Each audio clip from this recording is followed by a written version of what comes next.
Republicans who tried to assist Donald Trump in stealing the election, they are literally trying to interfere with Fani Willis's investigation.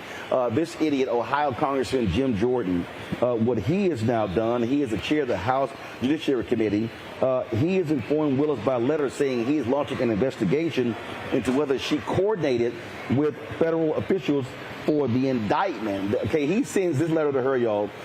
Turning first to the question of motivation, it is noteworthy that just 4 days before this indictment, you launched a new campaign fundraising website that highlighted your investigation into President Trump. Additionally, the forewoman of the special grand jury you convened to investigate President Trump earlier this year bragged during an unusual media tour about her excitement at the prospect of subpoenaing President Trump and getting to swear him in.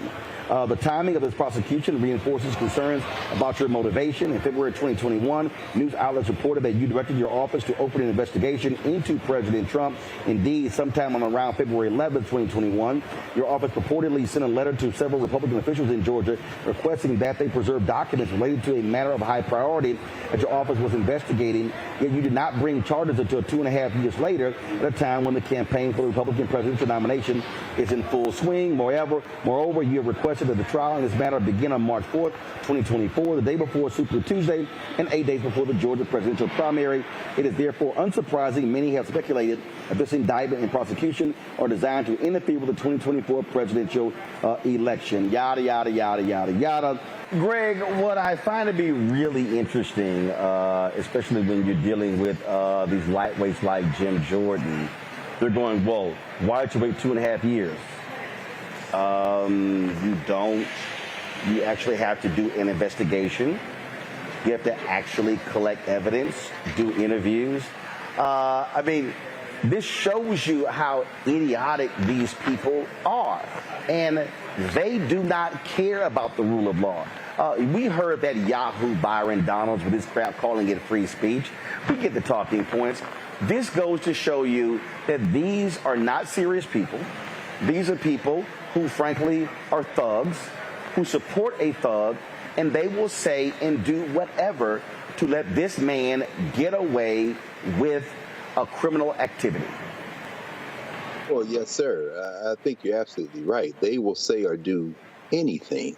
Byron Donalds, perhaps the brother who was speaking from Georgia, can send Brother Byron one of those shirts.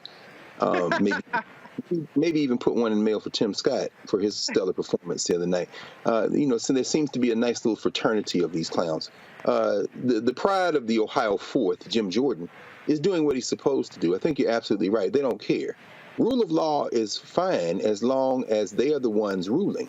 So in the case of federal intervention, Jim Jordan wants to use the federal government. We saw him do that back in April with Alvin Bragg when they went to New York and took their clown show on the road for their victims of violent crime in Manhattan hearing, where they tried to embarrass Alvin Bragg and fell flat on the face. That'll happen with Fani Willis. Now, I mean, we know how Fani Willis rolls.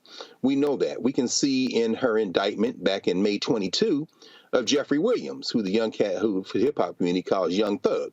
She charged 28 people in that one. That case has been whittled down to 8 people. And if that is any prelude, what we can expect from this indictment is that there are going to be some who have their cases severed. There are going to be some who flip with plea deals. And while 19 were charged, it might end up with public enemy number 1, Donald Trump, and a handful of others after the rest of them who have already begun to turn on each other flip. Fani Willis is methodical. She takes her time. In the Young Thug case, that's still going on. They're still in jury selection for that. But what we see finally is a situation where these white nationalists and the Negroes who love them, again, please send that shirt to Byron Donalds. He would look fitting in that shirt. They are acting out of desperation. It's the only play they have left. And to their credit, they're going to play it until the wheels fall off. But make no mistake, the wheels are going to fall off.